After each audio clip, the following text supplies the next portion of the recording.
അസ്സലാമു അലൈക്കും. വാലൈക്കും അസ്സലാം. ഇന്ന് ഞാൻ ഇബ്രാഹിം നബിയുടെ കഥയാണ് പറയാൻ പോകുന്നത്. നീ തയ്യാറാണോ അമീർ? ശരി, തുടങ്ങാം.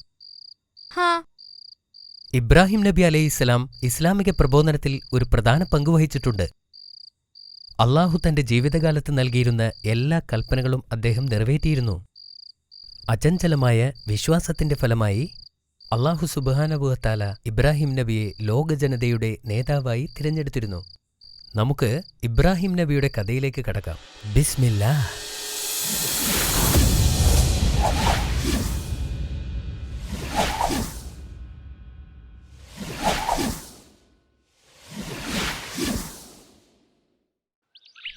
വളരെ കാലം മുമ്പ് ബാബിലോൺ എന്ന രാജ്യത്തായിരുന്നു ഇബ്രാഹിം നബിയുടെ ജനനം. അദ്ദേഹം ഒരു കുട്ടിയായിരിക്കെ തന്നെ ജ്ഞാനം കൊണ്ട് അനുഗ്രഹിക്കപ്പെട്ടു. അത് അദ്ദേഹത്തെ വളരെ വിശേഷപ്പെട്ടവനാക്കി. ജനങ്ങൾ സൂര്യൻ, ചന്ദ്രൻ, നക്ഷത്രങ്ങൾ എന്നിവയെയും കല്ലുകൊണ്ട് നിർമ്മിച്ച വിഗ്രഹങ്ങളെയും ആരാധിക്കുന്ന ഒരു സമയത്താണ് പ്രവാചകൻ ജനിച്ചത്. അദ്ദേഹത്തിൻ്റെ പിതാവ് ഒരു ശില്പിയായിരുന്നു. അവൻ സ്വന്തം കൈകളാൽ വിഗ്രഹങ്ങളുണ്ടാക്കി. അദ്ദേഹത്തിൻ്റെ പിതാവ് ഒരിക്കലും അള്ളാഹുവിനെ ആരാധിച്ചിരുന്നില്ല. ഇങ്ങനെയുള്ള വിചിത്രമായ പ്രതിമകളെക്കുറിച്ച് ഇബ്രാഹിം നബി അതിശയപ്പെട്ടിരുന്നു. ചിലപ്പോൾ അവൻ അവരോട് കളിക്കുമായിരുന്നു. എന്നാൽ ക്ഷേത്രത്തിലെ വിഗ്രഹങ്ങളെ കണ്ടപ്പോൾ അദ്ദേഹം അന്താളിച്ചു.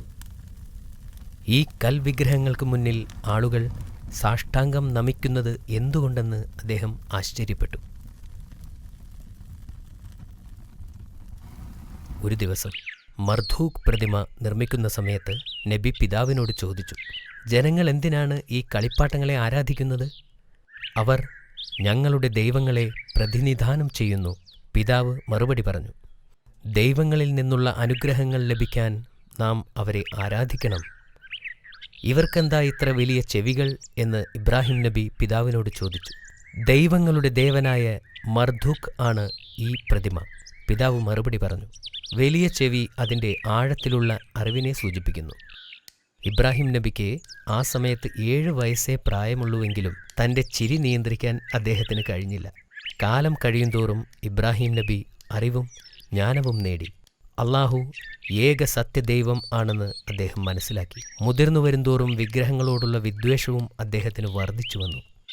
ഇബ്രാഹിം നബിക്ക് ഇപ്പോൾ 16 വയസ്സായി.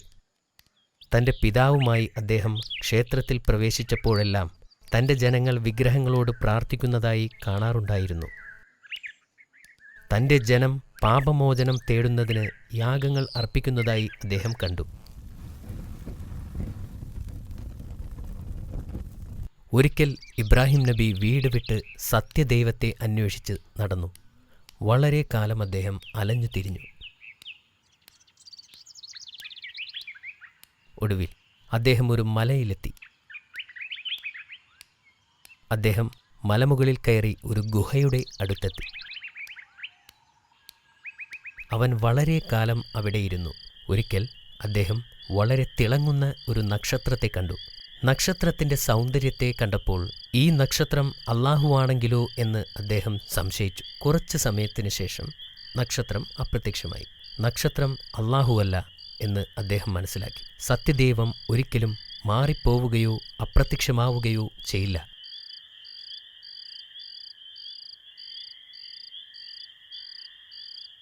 കുറച്ച് സമയത്തിന് ശേഷം ചന്ദ്രൻ ഉദിച്ചു.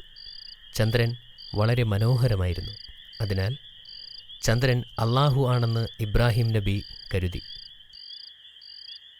നബി കുറച്ചുനേരം ചന്ദ്രനിലേക്ക് തന്നെ നോക്കി നിന്നു. പക്ഷേ ഏതാനും മണിക്കൂറുകൾക്ക് ശേഷം ചന്ദ്രൻ ചക്രവാളത്തിൽ നിന്നും അപ്രത്യക്ഷമാകുമ്പോൾ അതുമല്ല ദൈവം എന്ന് അദ്ദേഹം മനസ്സിലാക്കി. ഇബ്രാഹിം നബി വളരെ നിരാശനായിരുന്നു. എങ്കിലും അവൻ മലഞ്ചെരുവിലെ ആ പർവ്വതത്തിൻ്റെ മുകളിൽ തന്നെയിരുന്നു. സൂര്യപ്രകാശത്തെ നോക്കി ഇത് അള്ളാഹു ആണെങ്കിലോ എന്ന് വീണ്ടും ആശ്ചര്യപ്പെട്ടു.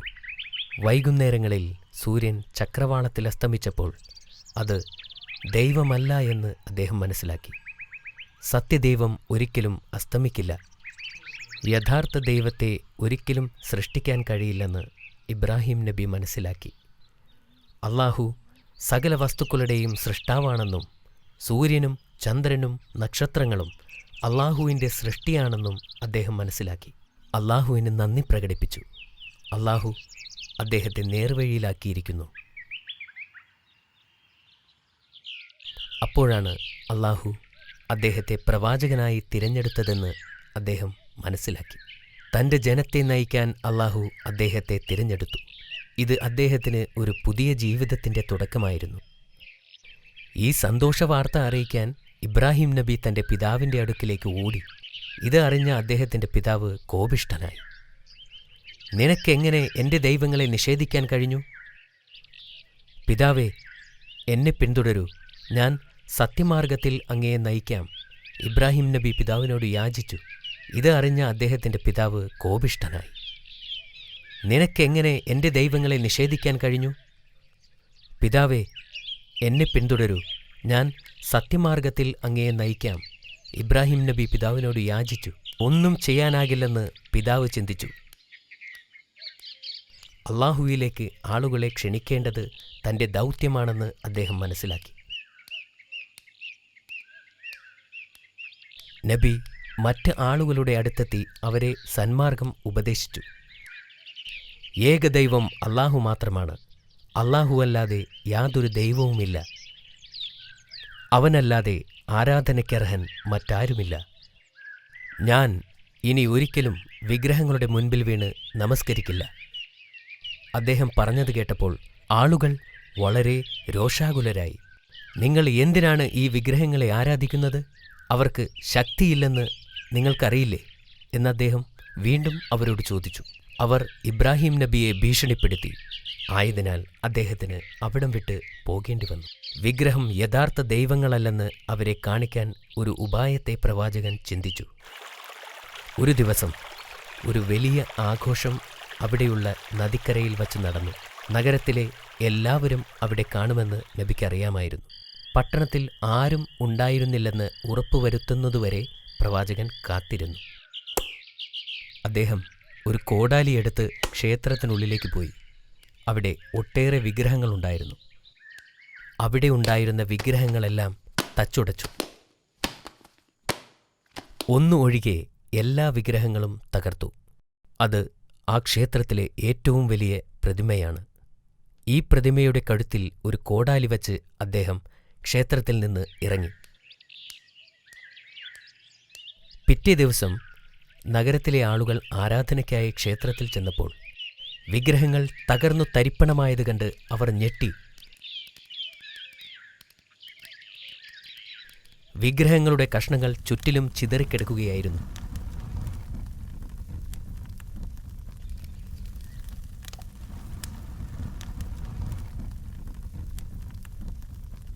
ഈ ഭീകരമായ പ്രവൃത്തി ചെയ്തവർ ആരായിരിക്കുമെന്നവർ ഒത്തുകൂടി ചർച്ച ചെയ്തു. ഇന്നലെ കമ്പോളത്തിൽ ഒരു ചെറുപ്പക്കാരനുണ്ടായിരുന്നു എന്ന് അവരിൽ ഒരാൾ പറഞ്ഞു. അവൻ നമ്മുടെ ദൈവങ്ങൾക്കെതിരെയാണ് സംസാരിച്ചിരുന്നത്. എനിക്കയാളെ അറിയാം, പേര് ഇബ്രാഹിം എന്നാണ്. ആളുകൾ ഇബ്രാഹിം നബി അലൈഹിസ്സലാമിനെ കാണുകയും ക്ഷേത്രത്തിലേക്ക് പിടിച്ചു വലിച്ചു കൊണ്ടുവരികയും ചെയ്തു. നീയാണോ ഇതെല്ലാം ചെയ്തത്? എന്തിനാണ് നിങ്ങൾ എന്നോട് ചോദിക്കുന്നത്? ഇവിടെ ഒരു വലിയ ദൈവം നിൽക്കുന്നുണ്ടല്ലോ, അദ്ദേഹത്തോട് ചോദിച്ചാൽ പോരെ? ഇത് അവിടെയുള്ളവരെ ചൊടിപ്പിച്ചു. വിഗ്രഹങ്ങൾ സംസാരിക്കില്ല, നീ എന്താ ഞങ്ങളെ കളിപ്പിക്കുകയാണോ? സംസാരിക്കാൻ പോലും കഴിവില്ലെങ്കിൽ ഈ വിഗ്രഹങ്ങളെ പിന്നെ എന്തിനാണ് ആരാധിക്കുന്നത്? അങ്ങനെയാണെങ്കിൽ അവർക്ക് കാണാനോ കേൾക്കാനോ സാധിക്കില്ലല്ലോ. അവിടെ കൂടിയിരുന്നവർക്ക് ഒന്നും പറയാനുണ്ടായില്ല. അവർക്ക് നാണക്കേട് തോന്നി.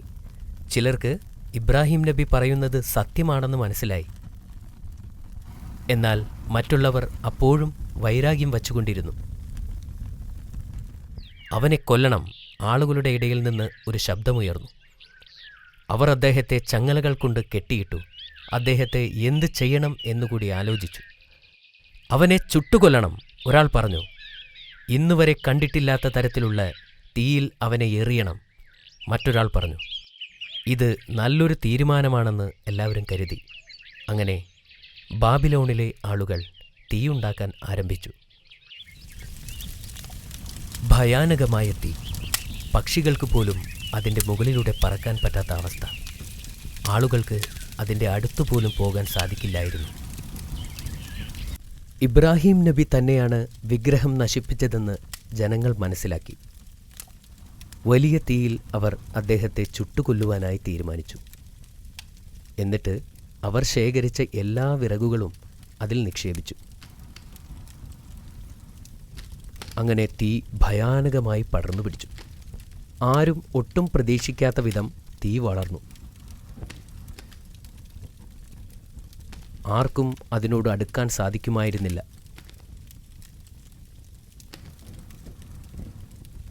പക്ഷികൾ പോലും അതിനു മുകളിൽ പറക്കാൻ കഴിയാത്ത അത്ര ഉയരം. ബാബിലോണിലെ ഈ വലിയ തീപിടുത്തത്തെക്കുറിച്ച് പലരും കേട്ടു. ഈ പ്രതിഭാസം കാണാൻ അവർ നഗരത്തിലേക്ക് ചെന്നു. അപ്പോൾ ഇബ്രാഹിം നബി അലൈഹിസ്സലാമിൻ്റെ കൈയും കാലും കെട്ടിയിട്ട് ഒരു കവണയിൽ കയറ്റി നിർത്തി അദ്ദേഹത്തെ തീയിലേക്കെറിഞ്ഞു.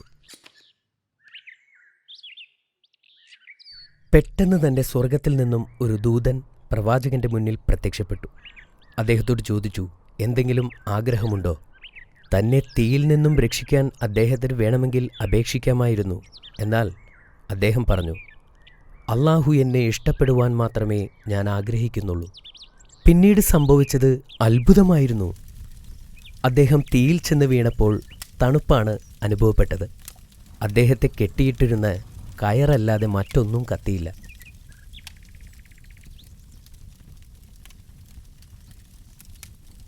ഒരു ഉദ്യാനത്തിലിരിക്കുന്ന പോലെ തീയിലിരുന്നു കൊണ്ട് അല്ലാഹുവിനെ അദ്ദേഹം സ്തുതിച്ചു.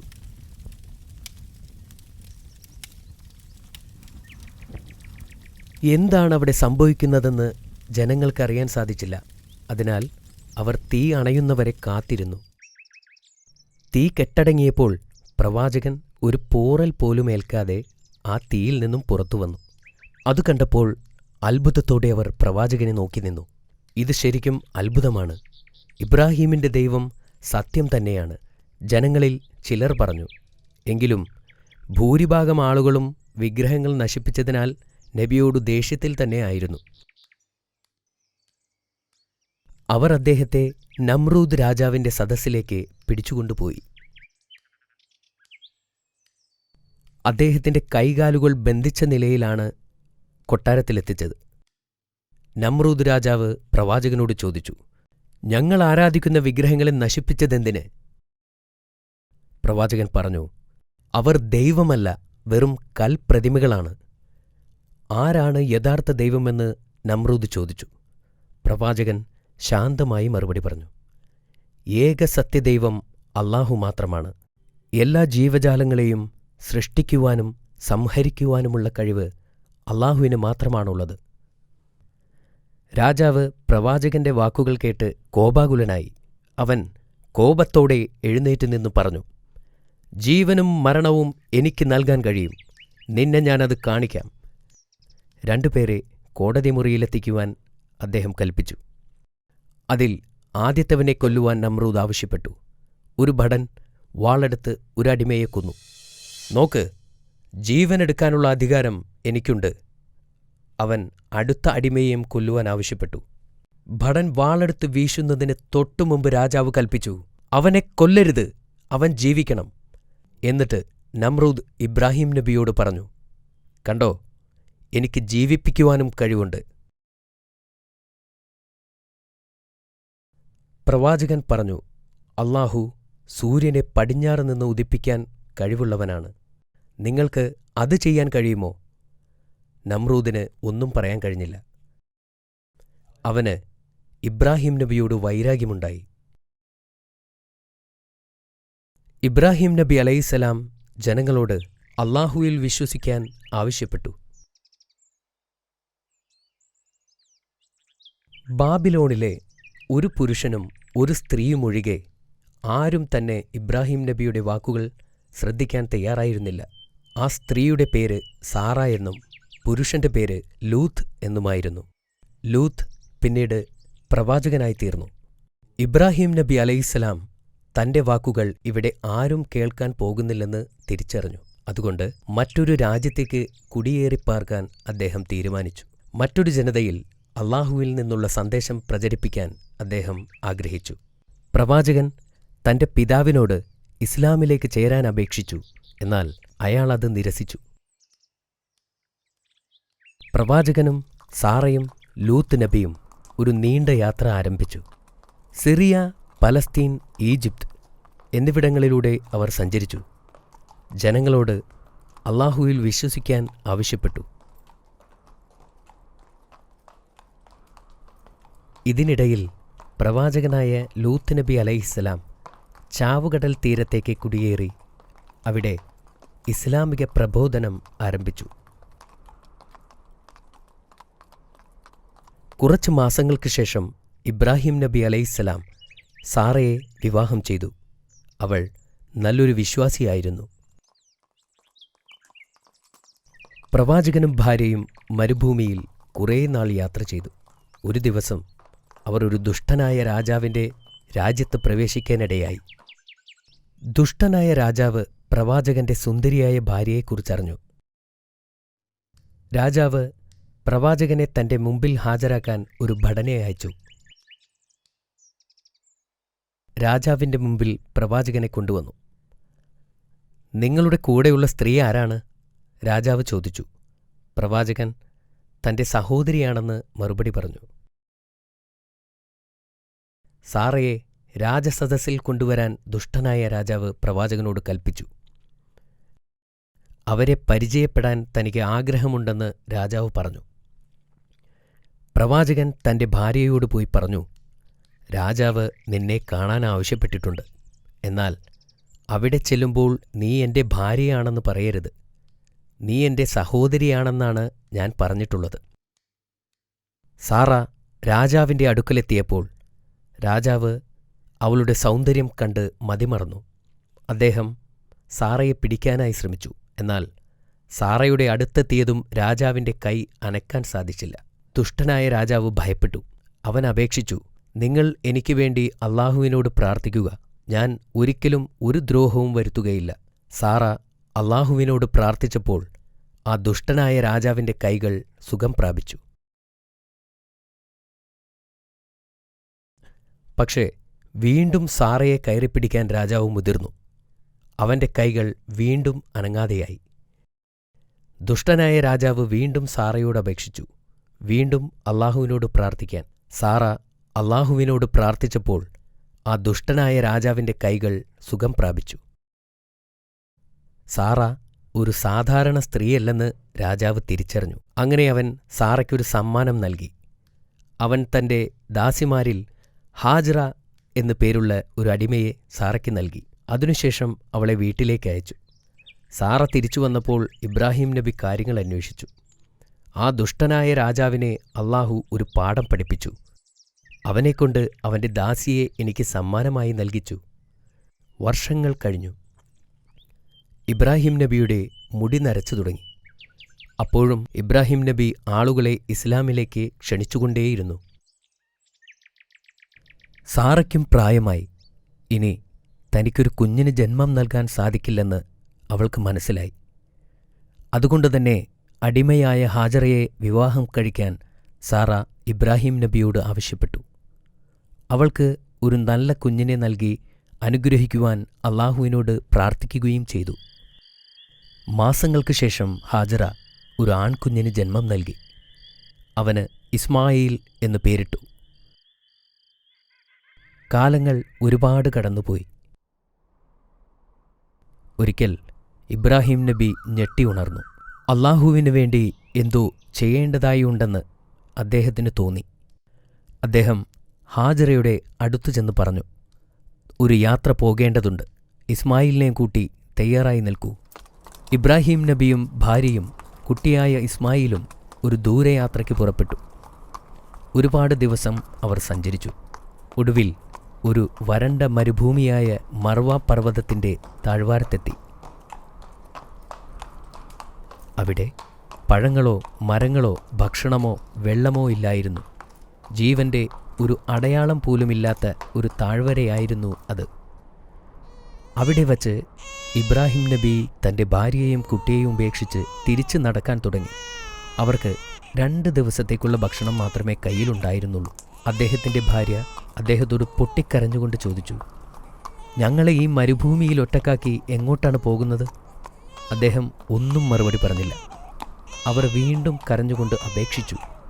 ഒടുവിൽ അവർക്ക് മനസ്സിലായി, ഇതൊന്നും സ്വന്തം ഇഷ്ടപ്രകാരം അല്ല അദ്ദേഹം ചെയ്യുന്നത്. അവർ വീണ്ടും വിളിച്ചു ചോദിച്ചു, അള്ളാഹു ചെയ്യാൻ പറഞ്ഞിട്ടാണോ? അദ്ദേഹം തല കുലുക്കുക മാത്രം ചെയ്തു. എന്നിട്ട് നടന്നകന്നു. അദ്ദേഹത്തിൻ്റെ ഭാര്യ പറഞ്ഞു, ഞങ്ങൾക്ക് ഭയമില്ല, അള്ളാഹു ഞങ്ങളെ സംരക്ഷിക്കും.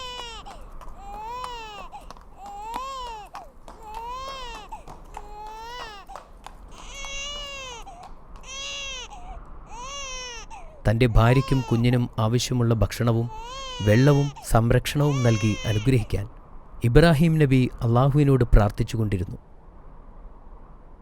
ഹാജറയും കുഞ്ഞ് ഇസ്മായിലും ആ മരുഭൂമിയിൽ ഒറ്റപ്പെട്ടു.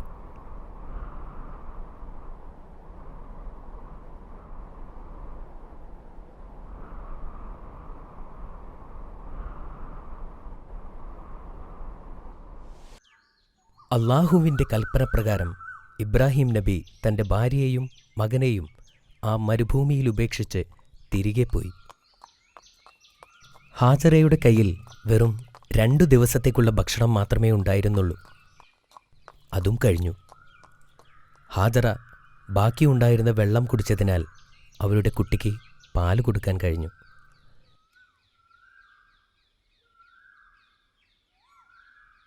ഏറെ താമസിയാതെ വെള്ളവും തീർന്നു. അവർക്ക് ദാഹം അനുഭവപ്പെടാൻ തുടങ്ങി. കുറച്ചു കഴിഞ്ഞപ്പോൾ കുഞ്ഞ് ദാഹിച്ച് കരയാനും തുടങ്ങി.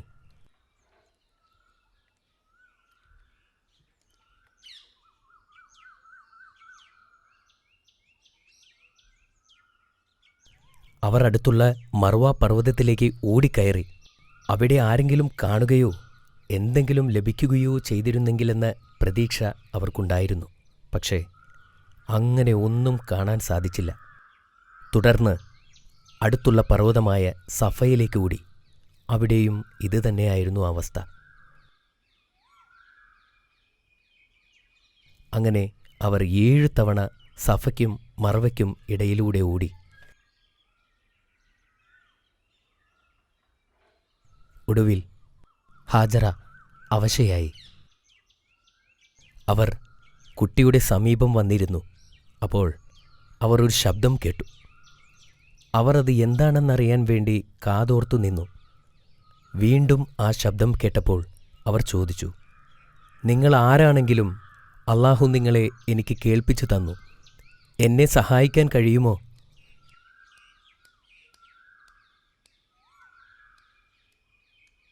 അപ്പോൾ അവിടെ ഒരു മലക്ക് കുഴി കുഴിക്കുന്നതായി കണ്ടു.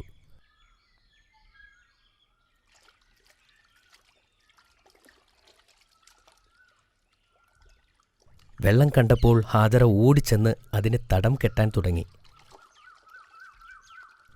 അവർ അതിൽ നിന്നും വെള്ളം കുടിക്കുകയും പാത്രത്തിൽ ശേഖരിക്കുകയും തൻ്റെ കുഞ്ഞിൻ്റെ അടുത്തേക്ക് ഓടിച്ചെല്ലുകയും ചെയ്തു. ആ ഉറവ പൊട്ടിയ സ്ഥലം സംസം എന്നറിയപ്പെട്ടു. ഏതാനും ദിവസങ്ങൾക്ക് ശേഷം ചിലർ മക്കയിലൂടെ സഞ്ചരിക്കുകയായിരുന്നു. അപ്പോൾ പക്ഷികൾ മർവ പർവ്വതത്തിന് ചുറ്റും വട്ടമിട്ട് പറക്കുന്നതായി ശ്രദ്ധയിൽപ്പെട്ടു. അവിടെ വെള്ളം ഉണ്ടാകാനുള്ള സാധ്യതയുണ്ടെന്ന് അവർ മനസ്സിലാക്കി. അവർ മറവയിലേക്ക് നീങ്ങി. അവർ അവിടെ എത്തിയപ്പോൾ അവിടെ നിൽക്കുന്ന സ്ത്രീയെയും കുഞ്ഞിനെയും കണ്ട് അവർ അത്ഭുതപ്പെട്ടു. ഈ വെള്ളം ഉപയോഗിക്കാൻ അവർ ഹാജറയോട് അനുവാദം ചോദിച്ചു. അതുപോലെ ഒരുപാട് ആളുകൾ മറവയിലേക്ക് വരാൻ തുടങ്ങി. അവിടെ മനുഷ്യവാസം ആരംഭിച്ചു. ഇസ്മായിൽ നബി വളർന്നു വലുതായി. അദ്ദേഹം മർവ നിവാസികളുടെ അടുക്കൽ നിന്നും അറബി പഠിച്ചു. അദ്ദേഹം വളരെ നല്ല ബാലനായി വളർന്നു. അദ്ദേഹത്തിൻ്റെ നന്മകൾ കാരണം എല്ലാവരും അദ്ദേഹത്തെ ആദരിച്ചു. അദ്ദേഹം തൻ്റെ പിതാവിനെക്കുറിച്ച് ആലോചിക്കാറുണ്ടായിരുന്നു. ഒരു ദിവസം ഇബ്രാഹിം നബി തിരികെ വരുമെന്ന് അദ്ദേഹത്തിന് അറിയാമായിരുന്നു. ഇസ്മായിൽ നബി ഒരു വിവാഹം കഴിച്ചു. സമാധാനപരമായി ജീവിതം നയിച്ചു. ഇബ്രാഹിം നബി വളരെ അസ്വസ്ഥനായിരുന്നു. അദ്ദേഹം തൻ്റെ ഭാര്യയെയും മകനെയും കാണാൻ ഏറെ ആഗ്രഹിച്ചിരുന്നു. ഒരിക്കൽ അദ്ദേഹം അവരെ കാണാൻ മക്കയിലേക്ക് പോകാൻ തീരുമാനിച്ചു. ഏറെക്കാലം സഞ്ചരിച്ച് അദ്ദേഹം മക്കയിലെത്തി.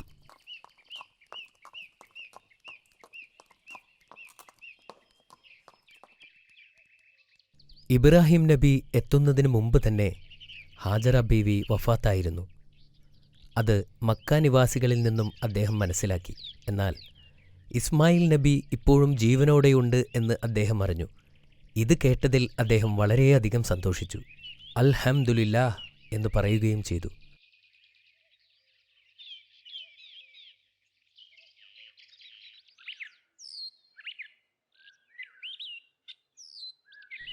ഇസ്മായിൽ നബി പിതാവിനെ കണ്ടതും ഓടിച്ചെന്ന് അദ്ദേഹത്തെ കെട്ടിപ്പിടിച്ചു. അദ്ദേഹത്തിന് സ്വന്തം കണ്ണുകളെ വിശ്വസിക്കാനായില്ല. ഏറെ കാലങ്ങൾക്ക് ശേഷം തൻ്റെ പിതാവിനെ കണ്ടതിൽ അദ്ദേഹം വളരെയധികം സന്തോഷവാനായിരുന്നു. അവർക്ക് ഇരുവർക്കും ഇത് വളരെ സന്തോഷമുണ്ടാക്കിയ സമയമായിരുന്നു. ഒരിക്കൽ അല്ലാഹു ഇബ്രാഹിം നബിയെ പരീക്ഷിക്കാൻ തീരുമാനിച്ചു. ഇബ്രാഹിം നബി ഉറങ്ങുമ്പോൾ ഒരു സ്വപ്നം കണ്ടു.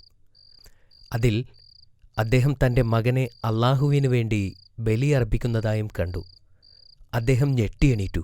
പക്ഷേ അതൊരു സ്വപ്നമായതിനാൽ അദ്ദേഹം അത് കാര്യമാക്കിയില്ല. രണ്ടാമത്തെ ദിവസവും ഇത് തന്നെ ആവർത്തിച്ചപ്പോൾ അദ്ദേഹത്തിന് മനസ്സിലായി, ഇത് അല്ലാഹു തനിക്ക് നൽകിയ നിർദ്ദേശമാണ്.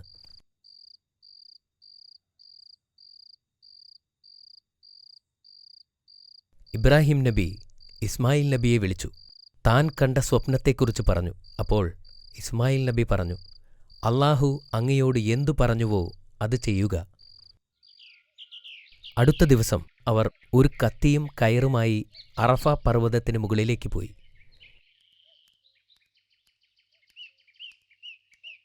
പർവ്വതത്തിന് മുകളിലെത്തിയപ്പോൾ ഇസ്മായിൽ നബി തൻ്റെ കൈകാലുകൾ കെട്ടിയിടാൻ തൻ്റെ പിതാവിനോട് ആവശ്യപ്പെട്ടു.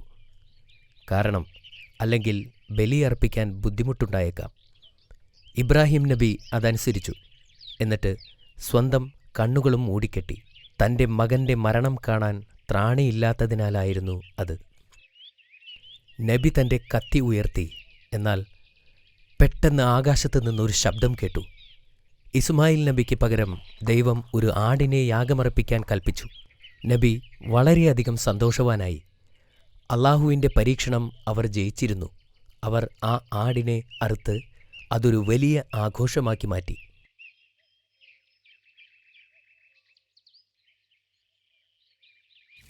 അവർ ഇരുവരും അല്ലാഹുവിലേക്ക് ആളുകളെ ക്ഷണിച്ചുകൊണ്ടേയിരുന്നു. അവർക്ക് എന്നാൽ ആരാധനയ്ക്ക് പറ്റിയ ഒരിടം ഇല്ലായിരുന്നു. അപ്പോൾ അല്ലാഹു അവരോട് തനിക്ക് വേണ്ടി ഒരു ഭവനം നിർമ്മിക്കാൻ ആവശ്യപ്പെട്ടു. അല്ലാഹു അവരോട് കഅബ നിർമ്മിക്കാൻ ആവശ്യപ്പെട്ടു. അത് ഇബ്രാഹിം നബി തൻ്റെ മകനോടും പറഞ്ഞു. അല്ലാഹു പറഞ്ഞത് തന്നെ നമുക്ക് ചെയ്യാം എന്ന് അദ്ദേഹം മറുപടി നൽകി. അവർ കഅബ നിർമ്മിക്കാൻ തുടങ്ങി. ഇസ്മായിൽ നബി കല്ലുകൾ കൊണ്ടുവരുകയും ഇബ്രാഹിം നബി ആ ജോലി ആരംഭിക്കുകയും ചെയ്തു.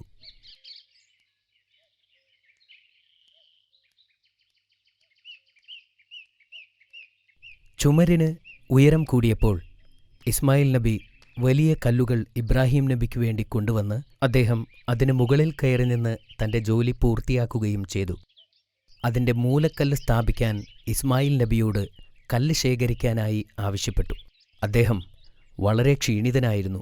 എങ്കിലും കല്ല് ശേഖരിക്കാനായി പോയി. അന്നേരം മലക്കുകൾ ഇബ്രാഹിം നബിക്ക് സ്വർഗത്തിൽ നിന്നും ഇറക്കപ്പെട്ട കല്ല് കൊണ്ടുവന്ന് കൊടുത്തു.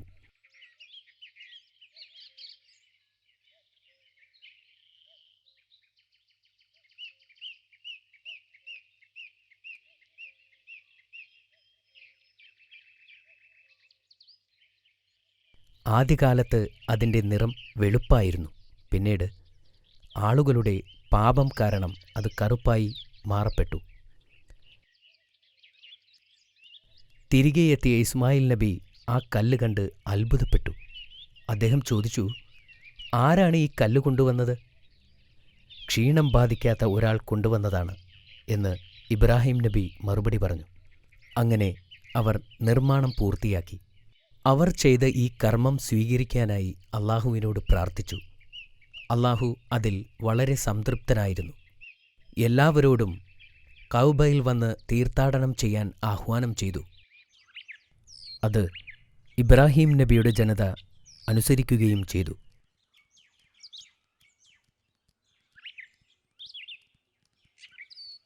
ഇബ്രാഹിം നബിക്കും സാറയ്ക്കും പ്രായമായി. ഒരിക്കൽ അവരുടെ വീട്ടിലിരിക്കുമ്പോൾ 3 അതിഥികൾ വരുന്നത് കണ്ടു. യഥാർത്ഥത്തിൽ അവർ അള്ളാഹു അയച്ച മലക്കുകളായിരുന്നു. ഇബ്രാഹിം നബി അവരെ സ്വീകരിച്ചു. അവർക്ക് ഭക്ഷണം വിളമ്പി. ചുട്ട കാളക്കുട്ടിയുടെ മാംസം അവർക്ക് നൽകി. എന്നാൽ ആ ഭക്ഷണം അതിഥികൾ തൊടുന്നതുപോലുമുണ്ടായിരുന്നില്ല. ഇത് കണ്ട ഇബ്രാഹിം നബി ഭയപ്പെട്ടു. അപ്പോൾ അവർ പറഞ്ഞു, അള്ളാഹു അയച്ച മലക്കുകളാണ് ഞങ്ങൾ. ഇബ്രാഹിം നബിക്ക് ഒരു സന്തോഷവാർത്ത അറിയിക്കാനാണ് ഞങ്ങൾ വന്നത്. സാറ ഒരു ആൺകുഞ്ഞിന് ജന്മം നൽകും. അവനെ നിങ്ങൾ ഇസ്ഹാഖ് എന്ന് വിളിക്കണം. അവൻ ഭാവിയിൽ ഒരു പ്രവാചകനായിത്തീരും. അവർ പറഞ്ഞു. സാറ അത്ഭുതപ്പെട്ടു. എനിക്ക് പ്രായമായി, ഇനി ഞാൻ എങ്ങനെ ഒരു കുഞ്ഞിന് ജന്മം നൽകും? അപ്പോൾ മലക്കുകൾ പറഞ്ഞു, അള്ളാഹുവിന് എല്ലാം സാധ്യമാണ്. കുറച്ചു മാസങ്ങൾക്ക് ശേഷം സാറ ഗർഭിണിയാവുകയും ഒരു കുഞ്ഞിന് ജന്മം നൽകുകയും ചെയ്തു. കുഞ്ഞിന് ഇസ്ഹാഖ് എന്ന് പേരുമിട്ടു.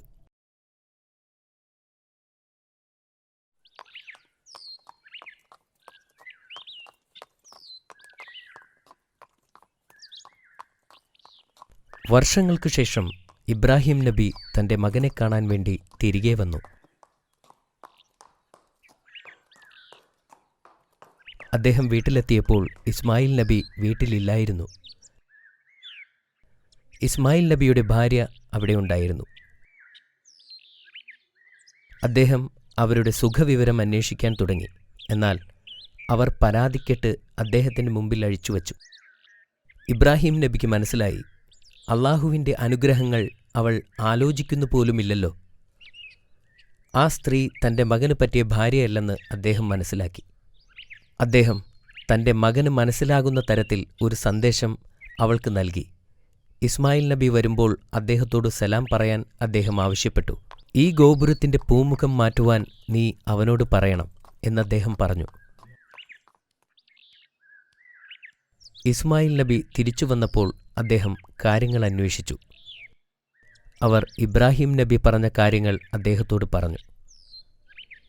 ഇത് കേട്ടപ്പോൾ തൻ്റെ പിതാവ് എന്താണ് ഉദ്ദേശിച്ചതെന്ന് ഇസ്മായിൽ നബിക്ക് മനസ്സിലായി. അദ്ദേഹം അവളോട് പറഞ്ഞു, എൻ്റെ പിതാവ് എന്നോട് പറഞ്ഞത് നിനക്ക് വിവാഹമോചനം നൽകാനാണ്. ഇനി നിനക്ക് നിന്റെ വീട്ടിലേക്ക് പോകാം. അവർ അവരുടെ വീട്ടിലേക്ക് മടങ്ങി. ഇസ്മായിൽ നബി മറ്റൊരു വിവാഹം കഴിച്ചു. വർഷങ്ങൾക്ക് ശേഷം വീണ്ടും ഇബ്രാഹിം നബി മകനെ കാണാനായി വീട്ടിലേക്കെത്തി. അദ്ദേഹം എത്തിയപ്പോൾ ഇസ്മായിൽ നബി അവിടെ ഇല്ലായിരുന്നു. അദ്ദേഹം പുതിയ ഭാര്യയോട് അന്നത്തെ വിശേഷങ്ങൾ അന്വേഷിച്ചു. ആ സ്ത്രീയുടെ മറുപടിയിൽ നിന്നും അവർ നല്ലൊരു വനിതയാണെന്ന് അദ്ദേഹം മനസ്സിലാക്കി. ആ സ്ത്രീ എപ്പോഴും അള്ളാഹുവിനെ സ്തുതിക്കുമായിരുന്നു. ഇത് കണ്ട് ഇബ്രാഹിം നബി സന്തുഷ്ടനായി. അദ്ദേഹം ആ സ്ത്രീയോട് പറഞ്ഞു, ഭർത്താവ് വരുമ്പോൾ വീടിൻ്റെ ഉമ്മറം ഉറപ്പിച്ചു നിർത്താൻ പറയണം. ഈ രഹസ്യ സന്ദേശം നൽകി അദ്ദേഹം തിരിച്ചുപോയി. ഇസ്മായിൽ നബി വീട്ടിലെത്തിയപ്പോൾ ഭാര്യയോട് കാര്യങ്ങൾ അന്വേഷിച്ചു. അവർ കാര്യങ്ങൾ പറയുകയും ചെയ്തു. ഇത് കേട്ട് ഇസ്മായിൽ നബി പറഞ്ഞു, അദ്ദേഹം പറഞ്ഞ വീടിൻ്റെ ഉമ്മറം നീയാണ്. നിന്നെ എന്നേക്കും കൂടെ നിർത്താനാണ് അദ്ദേഹം എന്നോട് പറഞ്ഞത്. 175 വർഷക്കാലം ഇബ്രാഹിം നബി ജീവിച്ചു. അദ്ദേഹത്തിൻ്റെ ജീവിതകാലം മുഴുവനും പരീക്ഷണങ്ങളെ നേരിട്ടിരുന്നു. അള്ളാഹുവിൽ ഉറച്ചു വിശ്വസിച്ചിരുന്നു. ഇബ്രാഹിം നബി അദ്ദേഹത്തിൻ്റെ ജീവിതം കൊണ്ട് നമ്മെ പഠിപ്പിക്കുന്നത് അള്ളാഹുവിനെ അളവറ്റ് സ്നേഹിക്കാനാണ്.